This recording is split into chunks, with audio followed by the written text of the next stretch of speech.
أقرأ في تاريخ إمامنا الهادي عليه السلام لما مرة من المرات اللي دز عليه المتوكل بيها، وإجا الإمام الهادي لابس عمامته ولابس عبايته، الدم محمد، اللحم محمد، العظم عظم محمد، العمامة عمامة محمد، العباية عباية محمد.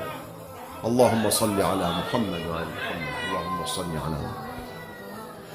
النور نور محمد، الهيبة هيبة محمد، القامة قامة محمد، كل محمد من راس الرجل يا محمد.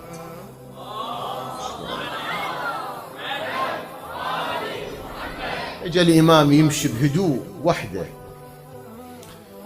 اكو ناس واقفين على باب قصر المتوكل من شيعة الإمام الهادي، قاموا يصيحون الله أكبر، لا إله إلا الله، يشوفون الإمام الهادي لا إله إلا الله، بعلو صوتهم يصيحون بوجه الإمام الهادي لا إله إلا الله، الله أكبر، على جماله وعلى هيبته.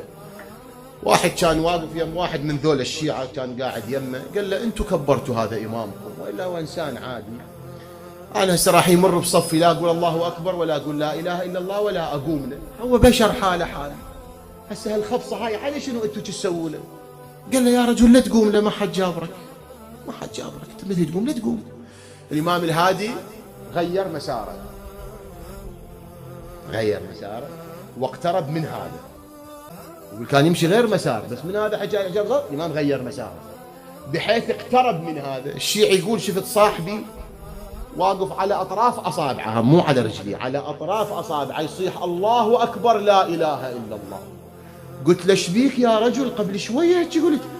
قال لي يا رجل ما إن وقع بصري على وجهي حتى أخذ مجامع قلبي.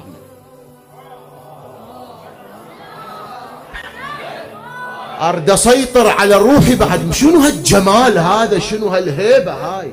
شنو من إمام عندكم؟